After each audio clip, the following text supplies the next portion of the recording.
Hey, what's up, everybody? Welcome back to the podcast. So a couple weeks ago, I made a poll asking, which would you rather? Would you rather have $1 million today or in 5 years have the skills of a billionaire?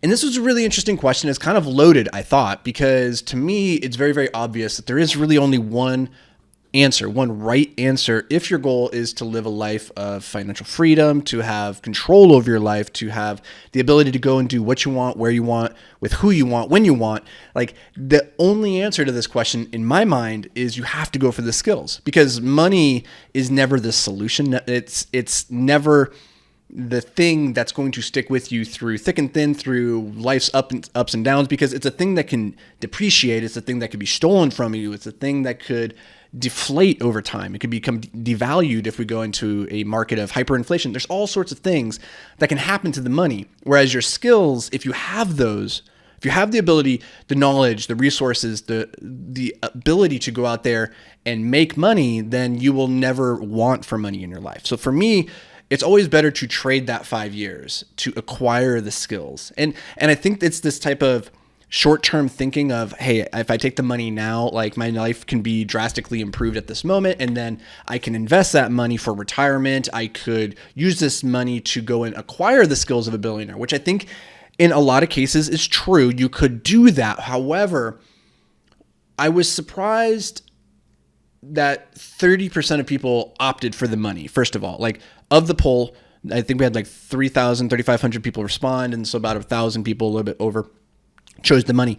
And a lot of times the argument that they were making was, this could drastically improve the quality of my life now, and I can use this money to go and acquire the skills, and I could invest this money and retire off of it right now.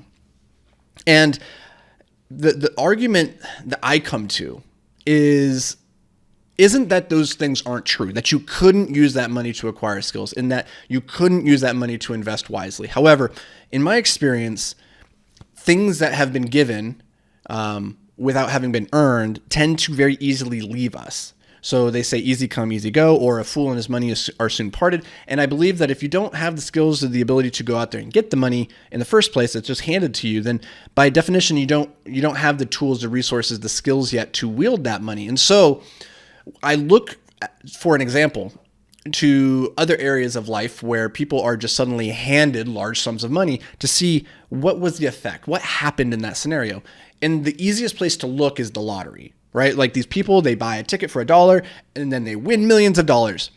Well, reports suggest that 70% of these people who win the lottery will go bankrupt within only a few short years. 70% of people. And I love engaging with you guys in the comment section to kind of like, have my worldview challenged, because maybe I'm not right. Maybe the skills are not the right choice. Maybe the money is. And so I love hearing the counter arguments. However, my counter argument was to point out, okay, so you believe that you could invest for retirement. You believe you could use this money to go and acquire the skills of a millionaire, a billionaire, or whatever, to then be able to go make money into the future. However, what we know of people who are just suddenly handed large sums of money is that 70% of them, that's a massive, massive majority of people, will lose that money in only a few years. So my question is, what makes you think you are the exception?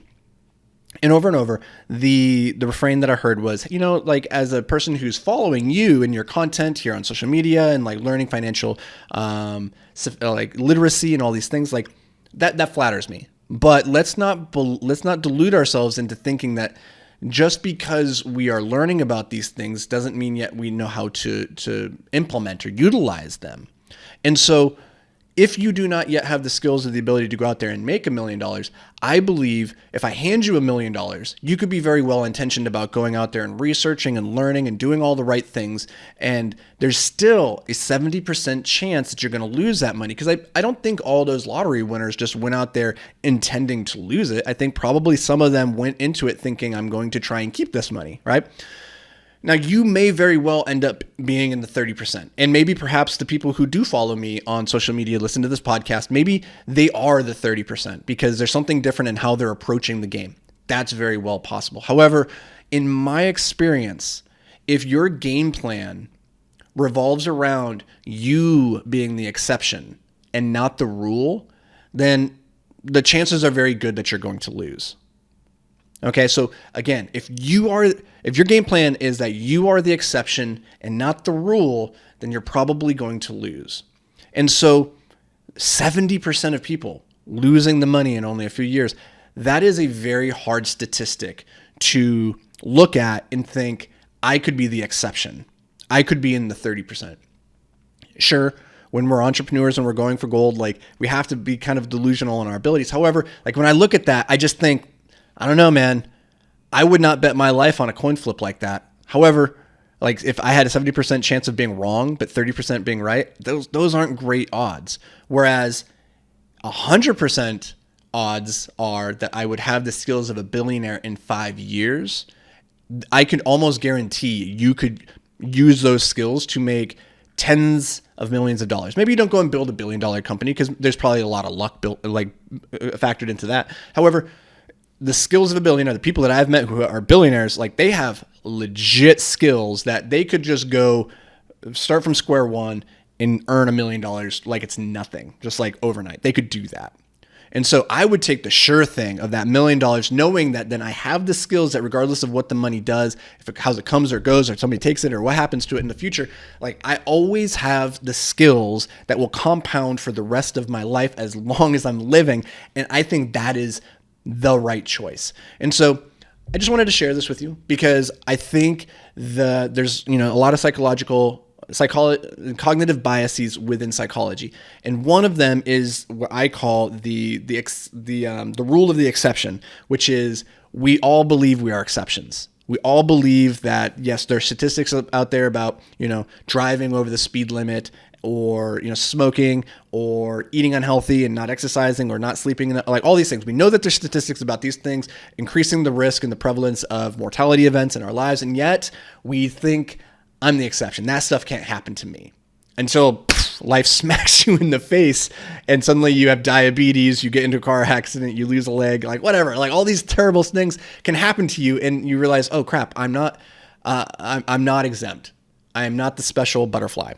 So I just wanted to share that because I've been thinking a lot about it recently. We did a video. It's going to be coming out, depending on when this podcast comes out, that video is probably already out. It's called The Millionaire Skill Stack, where I talk about what are those foundational millionaire skills that you should acquire that would set you up for life, that regardless of what industry, what market cycle, that you could use those skills to go make money. So go check out that video. It's on YouTube. The channel is at Anthony Vicino. And as always, guys, I appreciate you tuning in, listening, being here. I'm curious, if you were in the camp of taking the money, has this podcast changed your mind? And if you were in the camp of taking the skills, maybe did this change your mind in reverse? Did I not help my case here? Did I debate myself poorly? Let me know. Go find the comments, shoot me a DM. I'd love to hear from you guys. I love having a conversation so that this isn't just a monologue.